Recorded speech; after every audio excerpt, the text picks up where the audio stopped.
dawn broke slowly over the Pacific, washing the carrier deck in pale gold as engines rumbled awake beneath the rising sun. Salt mist drifted across rows of dark blue fighters F6F-5, Hellcats, each one marked by chipped paint and soot-blackened gun barrels. The air smelled of oil, cordite, and the cold metal of a fleet preparing for war, far away. In a cramped intelligence room somewhere in occupied Europe, a different kind of morning unfolded. German analysts leaned over flickering gun camera footage. Retrieved through Axis intelligence channels, they watched frame by frame as an American fighter closed on a Japanese Zero. There was nothing graceful about what followed. A steady burst of .50 caliber API fire stitched across the Zero's wing, and in a heartbeat, tiny white flashes erupted brief. Violent sparks of impact that tore open aluminum skin. The German observers had heard reports of this explosive tipped machine gun rounds. A naval fighter firing them in dense, disciplined patterns. It contradicted every assumption they held about American aircraft armament, because this was the F6F-5 Hellcat, a machine once dismissed as heavy, slow, and unrefined. And yet here, in undeniable footage, its 6 Browning guns delivered a truth impossible to ignore. A truth that would force enemy pilots to reevaluate everything they thought they knew. The air war that shaped the early 1940s was a battleground of shifting expectations. In 1941 and 1942, when the Pacific erupted into full-scale conflict, the United States Navy faced an opponent unlike any it had trained to fight. The Imperial Japanese Navy's A6M0 swept across the region with elegance and lethality, its lightweight frame and superior agility tearing through early American formations. Carrier pilots flying the Grumman F4F Wildcat fought bravely, but the cost was steep, and the lessons were harsher still. Those first months exposed a brutal arithmetic. Dogfighting against aircraft built for tight-turning combat was a losing proposition. American naval aviation needed something stronger, tougher, something that didn't have to outdance the Zero, but could outlast it, outclimb it, and overpower. The Navy asked for a new fighter. And Grumman responded with the ruthless clarity of wartime necessity. Thus began the creation of the F6F Hellcat. Designed in the spirit of what Grumman engineers jokingly called their iron works. Planes weren't fragile thoroughbreds. They were muscular, steel-nerved machines built to survive the violence of carrier operations. The F6F took that philosophy further. It would be bigger, faster, armored, with self-sealing fuel tanks, everything the Wildcat lacked and everything the Pacific War demanded, yet one feature carried over unchanged. The guns, from the earliest sketches to the final production blueprint, the Hellcat was built around 6.50 caliber Browning M2 machine guns. No cannons, no exotic armament schemes. Just the American philosophy that volume of fire, reliability, and precision mattered more than a single massive shell. To some foreign observers, especially those in Europe, this decision bordered on archaic. By 1942, many German fighters carried 20mm or even 30mm cannons, weapons whose explosive shells could cripple an aircraft with only a few hits. Against such firepower, fixed machine guns seemed unimpressive. But the Browning M2 was no ordinary machine gun, and the ammunition it fired was evolving at a pace few outside the U.S. fully appreciated. As the Hellcat moved through prototypes and pre-production testing, naval aviators began studying a new type of round API, or armor-piercing incendiary. Designed with a hardened steel core and a chemical compound that ignited upon impact, these bullets didn't simply punch holes. They sparked fires, ruptured control surfaces, and shattered thin aluminum with brutal efficiency. Wow. When fired in, synchronized bursts of 6 guns at high closure speeds. The effect was devastating. Still, in the months before the Hellcat's full combat debut, Axis analysts underestimated its potential. They saw its size, they saw its weight, they noted its mere machine gun armament. They formed an impression before ever facing it in the sky. Meanwhile, out on the carrier decks, the United States Navy was preparing for a different kind of war, one defined not by turning circles, but by power, fire discipline, the knowledge that the right burst at the right moment could end fight instantly. And as the F6F-5 variant neared readiness, its armored frame and improved aerodynamics transformed it from a capable fighter into a formidable predator. The aircraft was not just another step forward, it was the weapon the Navy needed to reclaim the Pacific. Yet its most defining feature, the feature that would leave such a mark on German analysts and pilots, remained. Those 6-gun ports arranged cleanly across its wings, they were the signature of American naval firepower. And soon, across the Pacific, they would speak in flame. As the Hellcats' role expanded and the war intensified, something else began to happen, something that would challenge the Axis view of American armament. Long before the F6F-5 earned its reputation, the story of its firepower had already begun inside workshops, test ranges, and ammunition plants across the United States. The Browning M2.50 caliber machine gun, originally designed in the 1920s, had grown into one of the most reliable weapons ever mounted on an aircraft. Its design was simple, rugged, and forgiving qualities that made it ideal for the harsh, humid conditions of carrier warfare, but its true power came not from the gun itself, but from the evolving ammunition that fed it. By the early 1940s, American ordnance engineers understood that aircraft durability had outpaced simple ball ammunition. Piercing power alone wasn't enough. Fire was the greatest killer of aircraft, and to ignite fuel or hydraulic lines, something more destructive was needed. The answer was the API round armor piercing incendiary. When it struck sheet metal at high speed, a small incendiary charge ignited, creating a bright flash and sending burning fragments through internal spaces.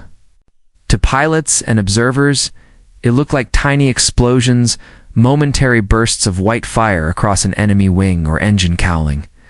But the German Luftwaffe, analyzing early war footage and captured American aircraft, dismissed the idea that machine guns could rival cannon shells. Europe, fighters like the Bf-109 and FW-1090 carried 20 millimeters or 30 millimeters, guns capable of shattering a bomber with a handful of hits.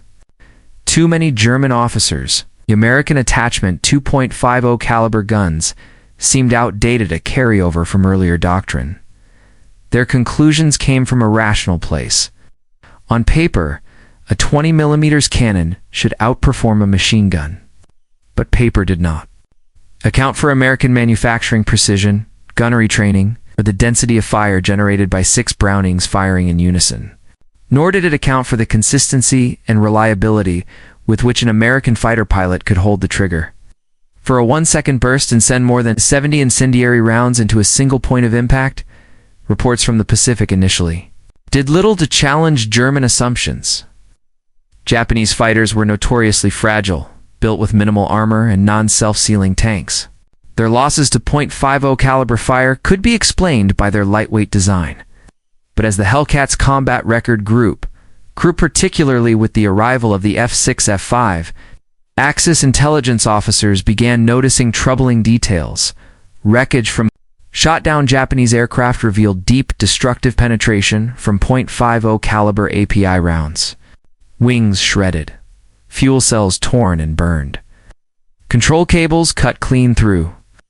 In some cases, entire tail sections were severed by concentrated bursts. Pilots spoke of sparks running across their wings under fire, those telltale flashes of incendiary ignition. It became clear that these were not ordinary machine gun impacts. Meanwhile, American pilots were being trained to place those rounds with discipline. U.S. Navy gunnery doctrine emphasized closing to within 300 yards or even closer before firing. This doctrine played perfectly into the strengths of API ammunition. At such distances, the incendiary compound reliably ignited upon impact, and the steel core maintained lethal energy even after passing through multiple layers of aircraft structure. By mid-1943, intelligence shared between Axis partners began highlighting a consistent theme. American fighters, especially the Hellcat, were inflicting far more structural damage than their machine gun-only armaments suggested. German analysts, accustomed to evaluating Soviet and British aircraft, now had to reconsider the American approach. The contradiction between expectation and reality grew steadily more difficult to ignore. It was this subtle shift, this creeping awareness that eventually led German pilots to confront a hard truth. The American .50 caliber, especially when firing API and APET rounds in high volume, disciplined bursts, was not a relic. It was a modern, devastating weapon. And the F6F-5 carried it with relentless efficiency. And as the war progressed, perceptions would shift even further when the human experience of facing those guns face-to-face in combat exposed just how deadly they truly were. Angle 1. The human angle. The pilot behind the guns to understand why the F6F-5's .50 caliber fire left such an impression on enemy pilots, one must first stand mentally in the cockpit of the man pulling the trigger. A naval aviator sat behind a long, shapely cowling, the engine's vibration humming through the seat, the canopy glinting under the sun. His right thumb rested on the gun switch, his left hand wrapped around the throttle as he scanned for a fleeting silhouette in the sky ahead. When the moment came, it came quickly. No grand speech, no dramatic hesitation, just a brief tightening of muscle and a steadying of breath. As the target grew in the reflector sight, the pilot aligned the pipper not on the entire aircraft, but on a single wing root, where the engine cowling points, where damage meant death. Years of training had distilled everything into this brief instant. He squeezed the trigger. 6 Brownings roared in unison. Cockpit shook. The wings trembled as streams of .50 caliber fire reached out in a dense, luminous path. Pilots described the sensation not as recoil, but as controlled aggression, the aircraft becoming a living weapon, delivering its fury with precision. In those moments, the Hellcat pilot felt the brutal confidence of overwhelming firepower. He knew a 1-second burst could throw more than 70 API rounds into the enemy's skin. He knew each flash on target meant metal burning, fuel igniting, or control structures snapping. And he knew that even seasoned opponents, once dismissive, learned fear the moment they saw those sparks walk across their wings. This was the human experience behind the weapon calm, trained and deadly. And this understanding leads naturally to the heartbeat of the weapon itself. The round that made the fear real, angle 2, the technological angle. Inside the API round, the .50 caliber armor-piercing incendiary round was more than a bullet. It was an engineered event, mechanical, chemical, ballistic performance fused into a single projectile. At its core lay a hardened steel penetrator designed to slice through metal skin, engine blocks, and armored plates. Around it, an incendiary compound waited to ignite upon impact with sufficient velocity and pressure. When the nose struck aluminum or magnesium alloy, the compound burst into white flame. Bright enough to register as a flash on gun camera film, these flashes, brief, violent, unmistakable, looked like tiny explosions dancing across the surface of an enemy aircraft. Inside a Zero or a Key 43, where fuel tanks lacked self-sealing and structural members were thin, those impacts were catastrophic. The incendiary effect ignited fuel vapor. Burning fragments ricocheted through spars and control cables. A burst into the wing root might sever the aileron linkage. A burst into the cowling could turn an engine into a furnace. But even against sturdier aircraft, German fighters, bombers, reconnaissance planes, the combination of penetration and fire made API rounds far more dangerous than a simple machine gun bullet. The steel core kept traveling inside the aircraft, chewing through components that cannon shells sometimes bypassed. When multiplied by the Hellcats, 6 guns firing nearly 4,000 rounds per minute collectively, the result was not random damage, but concentrated destruction. An enemy pilot could absorb a few 7.92 mm hits. He might even endure scattered 13 mm strikes. But dozens of .50 cal API impacts in a split second? That meant structural failure, fire, and the sudden realization that American machine guns behaved nothing like their European counterparts expected, and how these rounds were used, how pilots were trained to deliver them, transformed them from powerful bullets into decisive weapons. Angle 3. The tactical angle. U.S. Navy gunnery doctrine. American naval aviators were not trained to spray and pray. Gunnery was a discipline, a craft refined through countless hours of instruction, film analysis, and simulator work long before the first combat sortie. Navy doctrine emphasized closing the distance. Fire only when the wings filled the sight ring. Fire only when the deflection angle was correct. Fire only when the burst would land at the convergence point, a calibrated distance. Typically around 250 to 300 yards, where all 6 guns placed their streams into a single destructive pattern. This doctrine suited the Hellcat perfectly. The aircraft was fast enough to dictate engagement range and rugged enough to survive incoming fire as it closed. Once within lethal distance, the pilot reduced throttle slightly, stabilized the sight picture, and released a short, devastating burst. Japanese pilots noted that American fighters rarely fired from long range. They closed in, fired briefly, and broke away efficient, economical, deadly. Axis intelligence officers later remarked on the consistency of this behavior. It reflected not recklessness, but confidence. The Hellcat pilot trusted his aircraft to withstand hits, and trusted his ammunition to do its work. German pilots trained for cannon duels at longer ranges found this overwhelming. A head-on pass against an F6F-5 meant facing a wall of incendiary fire that arrived faster and thicker than expected. Hard turns offered little safety. Hellcat pilots had been taught how to time their shots around evasive maneuvers. The doctrine turned 6 guns into a controlled instrument of annihilation, and as pilots learned to respect the man behind the trigger, and engineers refined the ammunition he fired, enemy aviators began confronting the final, unavoidable perspective, their own angle for the enemy angle. How Axis pilots viewed .50 cal, fire to Axis pilots German, Japanese, or otherwise.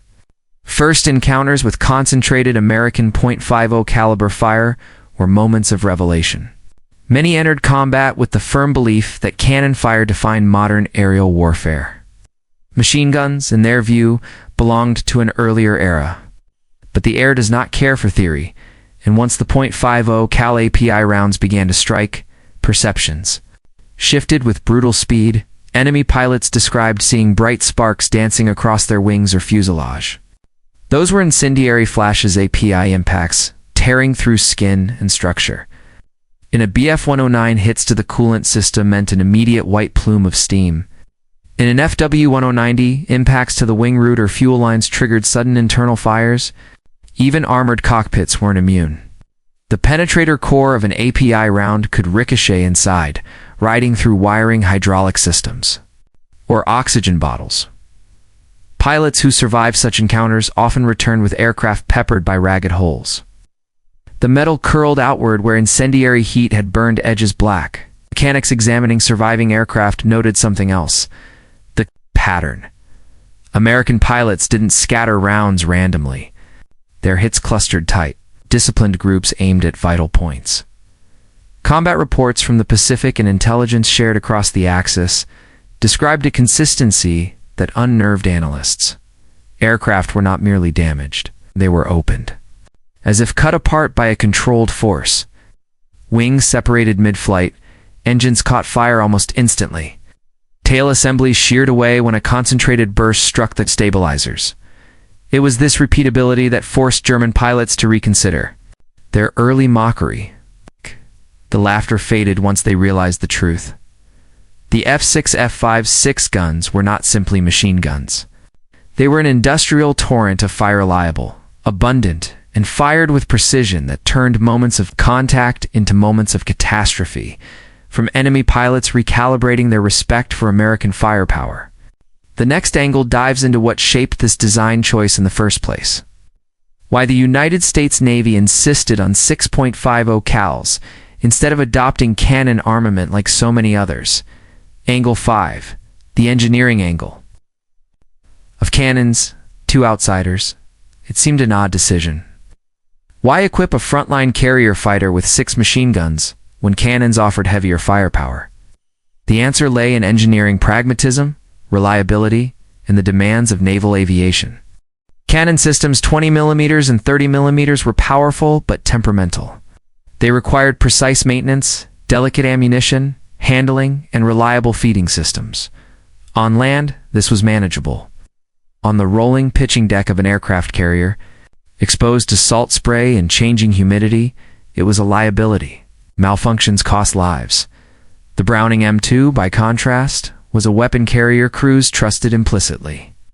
It could run filthy, tolerate abuse, and keep firing long after cannon systems jammed.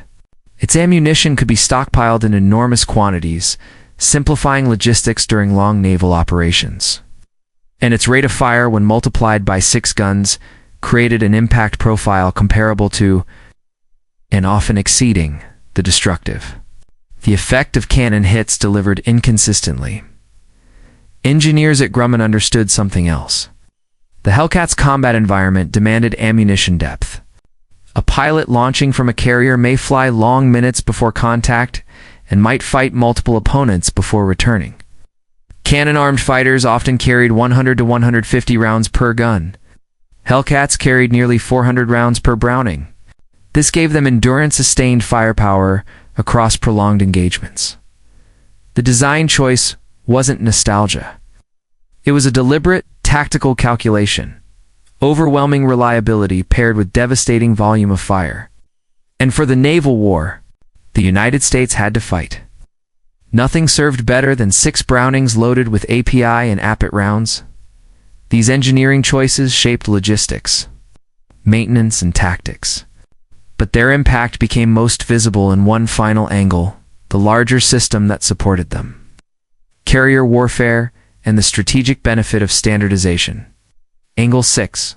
The carrier war angle. Adios. Logistics, supply, and standardization. Carrier war was not won solely in the sky. It was sustained by men working below deck, managing millions of rounds of ammunition in the floating cities that were U.S. Navy carriers. For these men, simplicity was survival. One ammunition type, one gun platform, one endless chain of belts. Feeding fighters, bombers, and patrol aircraft alike, the .50 caliber Browning unified the fleet.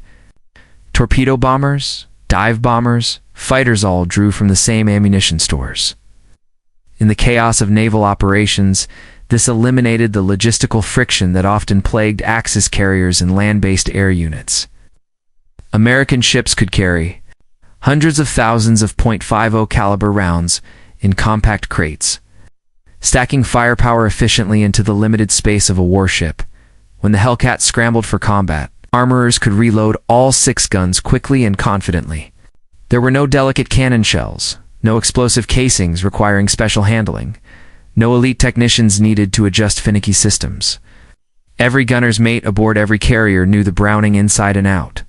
This consistency translated directly into sortie rate. Fighter could land, refuel, rearm, and launch again in minutes.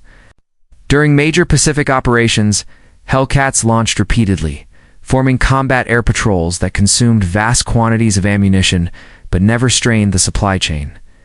Axis analysts, studying American logistics post-war, recognized this silent advantage. The firepower of the F6F-5 was not just in the sky. It was in the magazines deep within the carriers, abundant and ready. The American system allowed overwhelming force to be projected endlessly.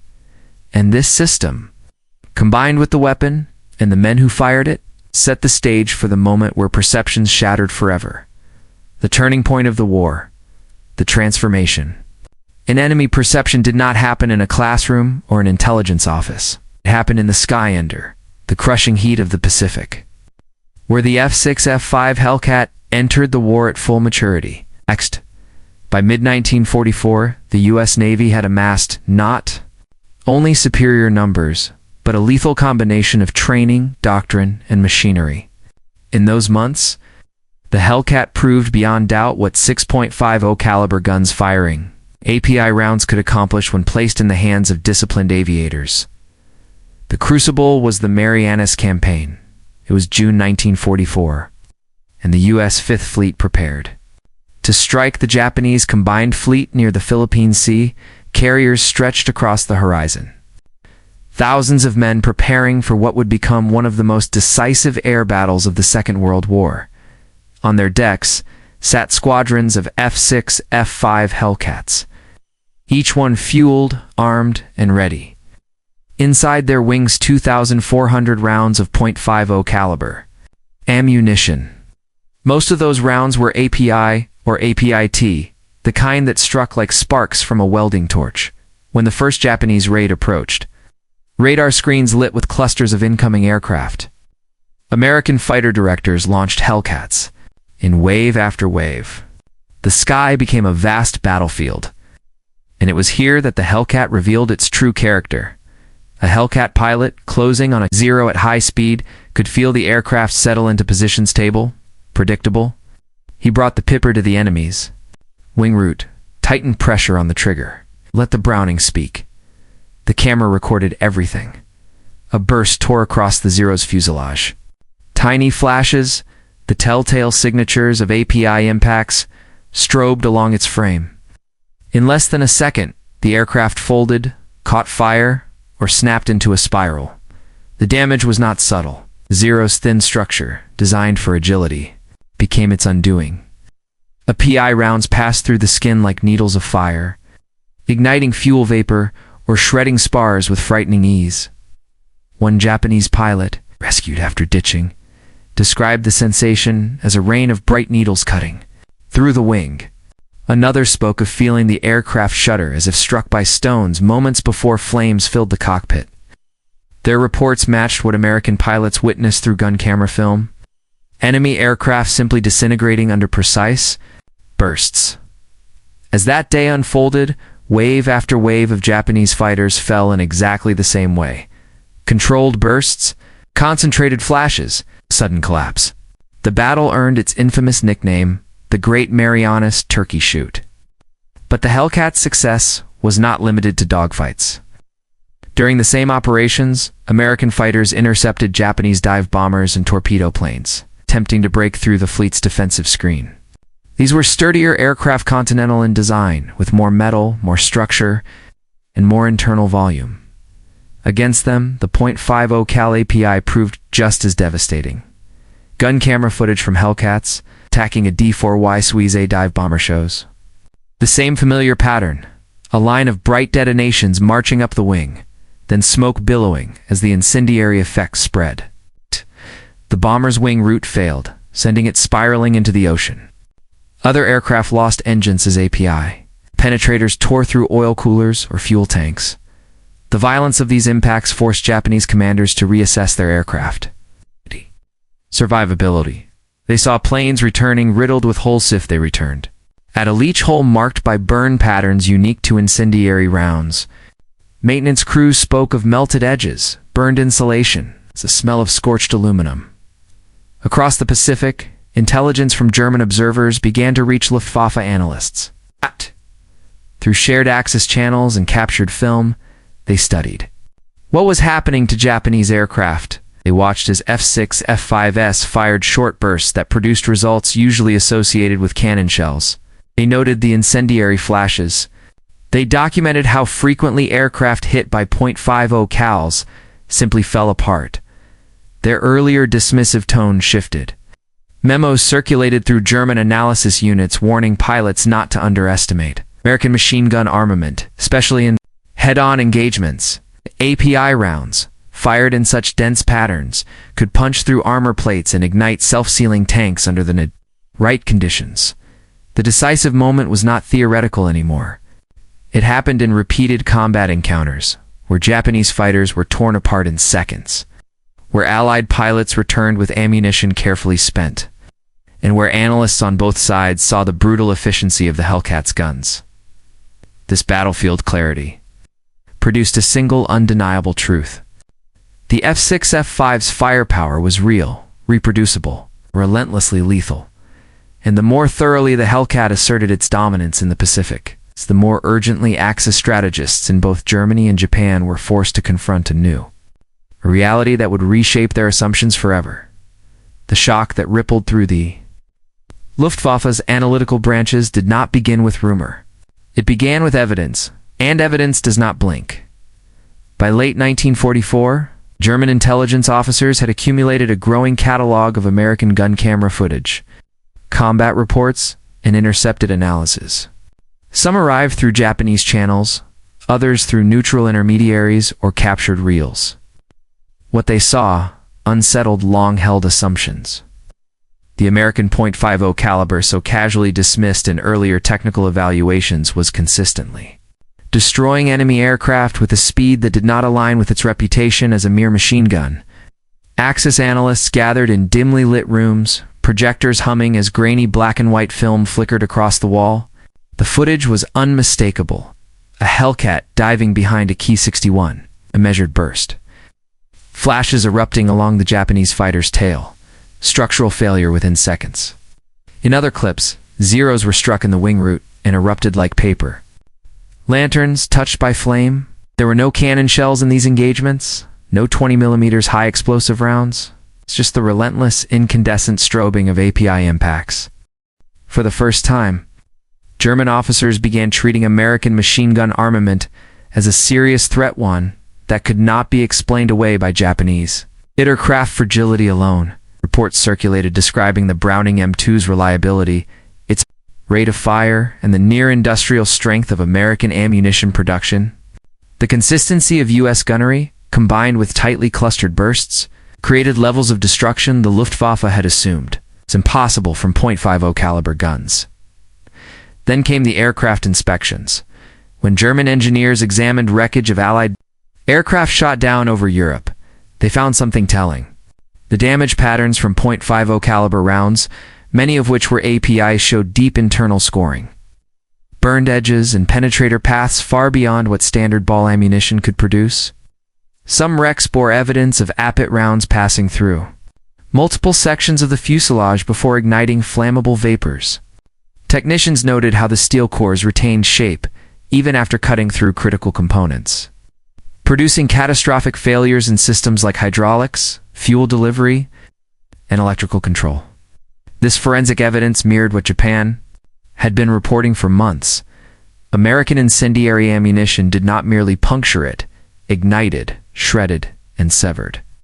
The flash signature seen in the Pacific was now understood scientifically. It was no illusion.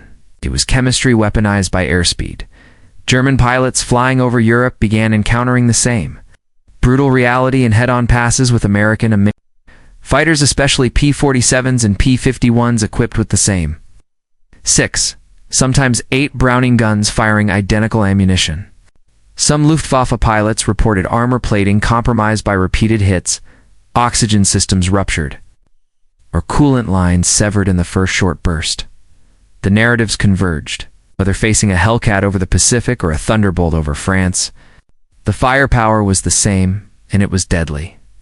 By autumn 1944, German doctrine quietly shifted. Fighter units received updated briefing notes, warning that American fighters should not be engaged in extended frontal attacks. Cannon-armed Luftwaffe aircraft, once confident that a few well-placed 20mm rounds could win a head-on pass, now faced a disturbing truth. The American pilot could fire a 1-second burst that sent dozens of incendiary projectiles directly through the cockpit area. Even armored windscreens were vulnerable to spalling or cracking under dense .50 cal impact. This change in attitude was not simply tactical, it was psychological. The mockery that once colored discussions of American weapons gave way to an earned respect. F6F-5 pilots were no longer seen as flying an overweight naval brute. They were recognized as operating a machine perfectly suited for its mission, a machine whose firepower delivered measurable, repeated, and devastating results in real combat. The turning point became undeniable when Axis intelligence concluded that no cannon-armed fighter in their inventory could rely on its armament as consistently as American aircraft relied on the Browning M2. German MG-151 20th cannons were deadly, prone to jams. The Mk-108 30mm was powerful but slow-firing, and inaccurate at long distances. Meanwhile, the Browning M2 South on the Hellcat rarely jammed, fired in enormous volume, delivered API rounds that punished every square inch of an enemy aircraft. The conclusion circulated in late-war Luftwaffe briefings was simple and startling. American fighters may carry only machine guns, but they fire them with the destructive effect of cannon-class weapons, repeatedly, reliably, and an overwhelming volume. From Europe to the Pacific, the Axis powers had learned through loss after loss. The weapon they once dismissed had become one of the defining killers of the air war, and as the skies grew quieter in the final year of conflict, the question was no longer whether. The .50 caliber API round had changed the air war. The question became what its consequences would be in the wider struggle for dominance. When the storms of the Pacific finally began to break in late 1944 and 1945, the numbers spoke with a cold clarity no propaganda could distort. The F6F Hellcat, particularly the later F6F-5 variant, had carved its legacy into the air war with a decisiveness rarely seen in military aviation. Its kill-to-loss ratio, recorded as 19-1, stood as one of the highest of any frontline fighter. In World War II, this staggering statistic was not the result of chance. It was the product of design, training, logistics, and above all, the relentless efficiency of its firepower. The U.S. Navy meticulously studied post-operation reports. They analyzed gunnery footage, recorded pilot testimonies, and inspected wreckage, both friendly and enemy. Again and again, one pattern emerged: short bursts from 6.50 caliber Brownings. Firing API and APIT rounds produced immediate catastrophic damage. Whether the target was a lightly built Zero, a Key AT-4, or a more robust bomber, the Hellcat's guns delivered a level of reliability unmatched by the majority of cannon-armed Axis fighters. This consistent lethality reshaped American doctrine itself. Before the war, debates raged inside the U.S. military aviation community. Should American fighters transition toward cannons like their European counterparts? Did machine guns still belong in high-performance aircraft? The success of the Hellcat and equally of the P-47 and P-51 in Europe answered these questions with finality. For the United States, at least through the war's end, the .50 caliber Browning remained the gold standard of air weaponry. In the Pacific, the Hellcat's impact went beyond dogfights. Carrier commanders learned they could rely on the aircraft's endurance and firepower to dominate airspace far from home waters. Combat Air Patrol CAP missions over the fleet saw Hellcats intercept bombers and reconnaissance aircraft long before they reached strike range. Even when pilots fired hundreds of rounds across multiple engagements, their ammunition supply remained deep enough to continue fighting. Meanwhile, the Japanese air arm was collapsing under cumulative losses. Their pilots reported aircraft returning scorched, torn, or crippled after even brief exposure to .50 caliber fire. The widespread destruction inflicted by API rounds accelerated the degradation of Japanese aviation capability. Each damaged aircraft required replacement components Japan could no longer produce in quantity. Each downed veteran pilot represented experience that could never be recovered. The effects echoed across the ocean. German intelligence analysts, reviewing the results from the Pacific, revised their threat assessments. Reports circulated through Luftwaffe leadership, acknowledging that American heavy machine guns, especially when mounted in groups of 6 or 8, demonstrated destructive power comparable to 20 mm cannon fire under real combat conditions. These findings influenced late-war German tactics, urging pilots to avoid direct head-on passes with American fighters whenever possible. Yet even as these conclusions crystallized, the strategic consequences were already in motion. The Hellcats' dominance in the Pacific contributed directly to the collapse of Japan's air defense. By the time American forces pushed toward the Philippines and Okinawa, Hellcats flew with an almost unchallenged authority. Their presence in the sky meant security for carriers, protection for bombers, and overwhelming pressure on any remaining enemy formations. At a strategic level, the F6F-5 became a symbol of American wartime production. It's built in the thousands. Armed with ammunition, manufactured by the millions, it represented the momentum of an industrial giant, whose war machine now operated at full speed. This industrial power, feeding those 6 guns with endless belts of API and APIT rounds, became as decisive as the pilots who flew them. As the Pacific War neared its end, historians and officers alike recognized that the Hellcats' firepower had not simply won battles, It had changed the air war's very rhythm, reshaping expectations about survivability, armament, and the role of fire discipline in aerial combat.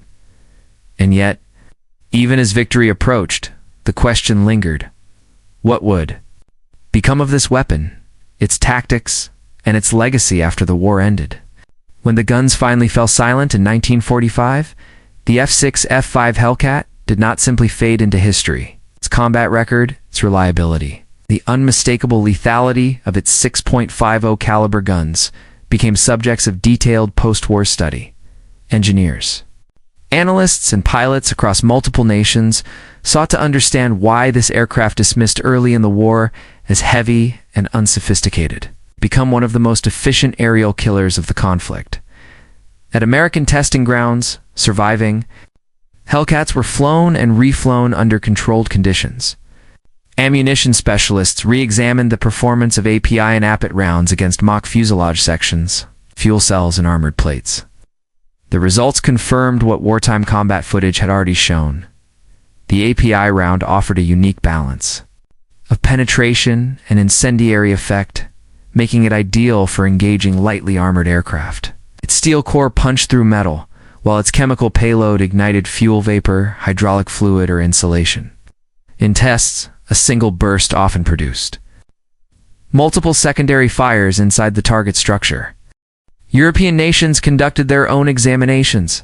The RAF Ballistic Research Laboratory, along with French and later West German engineers, evaluated .50 caliber ammunition against both Allied and Axis airframes.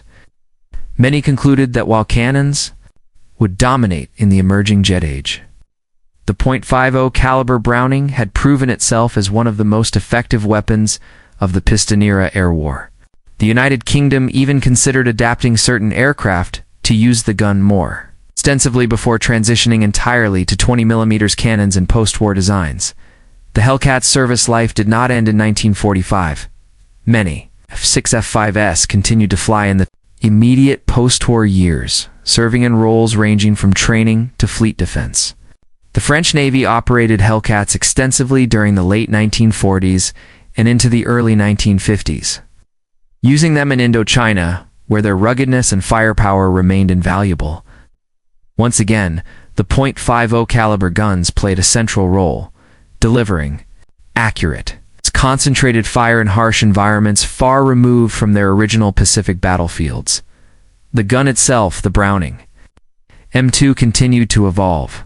Engineers refined feed systems, improved barrel life, and standardized ammunition types. In Korea, U.S. aircraft like the F-51 Mustang and F-80 Shooting Star still relied on the .50 caliber Browning in many roles, though Korean War jet combat highlighted the need for heavier cannon armament against faster, more durable targets. The sheer number of missions completed with Browning-equipped aircraft testified to the weapon's enduring relevance as the decades passed.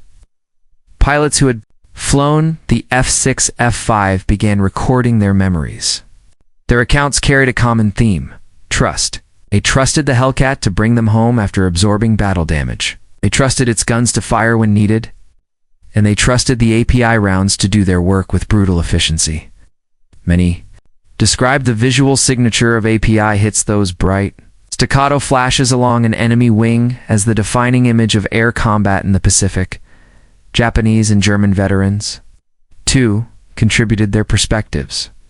In interviews conducted years later, former enemy pilots spoke with frank respect about the firepower they had once mocked. Several recalled the shock of seeing their comrades fall to aircraft they had underestimated. Some detailed how quickly their perception changed after encountering American machine gun fire at close range. First, skepticism, then awareness, then caution. Historians, reflecting on these collective experiences, recognized that the Hellcat had become more than a machine. It had become a symbol of wartime adaptation, proof that reliability, doctrine, and sheer consistency could rival even the most advanced weapon systems. By the late 20th century, the F6F-5's legacy solidified into consensus, stood as one of the most effective carrier fighters ever built, a machine whose simplicity masked a devastating potency. Its 6.50 caliber guns, firing dense streams of API rounds, had reshaped enemy perceptions, influenced post-war design philosophy, and left an imprint on every pilot who ever faced their fire, and with the consequences laid bare. One final question remains the philosophical reflection on what this story truly means. When the roar of radial engines faded into memory, and the last combat reports yellowed with age, the story of the F6F-5 Hellcat and its .50 caliber API rounds remained quiet, mutable, and instructive. It is a reminder that history often turns not on what is assumed, but on what is proven. The Hellcat was never the fastest, never the most glamorous, never the centerpiece of wartime mythology. It was something more important, reliable, lethal, and perfectly suited to the world it entered. The German pilots, who once laughed at the idea of a machine-gun-armed carrier fighter, learned that war does not reward arrogance. The flashes of API impact spoke a universal language, one of physics, chemistry, and consequence. They showed that even simple weapons, when refined and mastered, could shape the fate of nations. They showed that reliability is not mediocrity, but a form of strength. They showed that a pilot's life, in the chaos of aerial combat, often depended not on technical sophistication alone, but on trust in his machine, his training, and the weapons beneath his wings. The F6F-5's legacy endures because it embodies this lesson. It demonstrated that overwhelming firepower, when paired with discipline and clarity of purpose, can redefine an entire theater of war. It proved that the right tool, in the right hands, can shift the balance of the skies, and beyond the statistics beyond the kill ratios and ballistic tests lies a deeper reflection. Every flash of incendiary light on gun camera film marked a human story. Of the pilot who fired, of the pilot who fell, and of the fragile line of metal and willpower that decided their fates. Of triumph, but of the brutal reality of air warfare. Today, its dark blue silhouette stands preserved in museums and memorials. The F6F-5 reminds us that history is shaped by machines, but written by people, those who built them, flew them, and learned, sometimes painfully, to respect them. When the roar of radial engines faded into memory and the last combat reports yellowed with age, the story of the F6F-5 Hellcat and its .50 caliber API rounds remained quiet, immutable, and instructive. It is a reminder that history often turns not on what is assumed, but on what is proven. The Hellcat was never the fastest, never the most glamorous, never the centerpiece of wartime mythology. It was something more important, reliable, lethal, and perfectly suited to the world it entered. The German pilots, who once laughed at the idea of a machine-gun-armed carrier fighter, learned that war does not reward arrogance. The flashes of API impact spoke a universal language, one of physics, chemistry, and consequence. They showed that even simple weapons, when refined and mastered, could shape the fate of nations. They showed that reliability is not mediocrity, but a form of strength. They showed that a pilot's life, in the chaos of aerial combat, often depended not on technical sophistication alone, but on trust in his machine, his training, and the weapons beneath his wings. The F6F-5's legacy endures because it embodies this lesson. It demonstrated that overwhelming firepower, when paired with discipline and clarity of purpose, can redefine an entire theater of war. It proved that the right tool, in the right hands, can shift the balance of the skies, and beyond the statistics beyond the kill ratios and ballistic tests lies a deeper reflection. Every flash of incendiary light on gun camera film marked a human story, or of the pilot who fired, or of the pilot who fell, and of the fragile line of metal and willpower that decided their fates. In those moments, the Hellcat's guns were not symbols of triumph, but of the brutal reality of air warfare today. Its dark blue silhouette stands preserved in museums and memorials. The F6F-5 reminds us that history is shaped by machines, but written by people, those who built them, flew them, and learned, sometimes painfully, to respect them.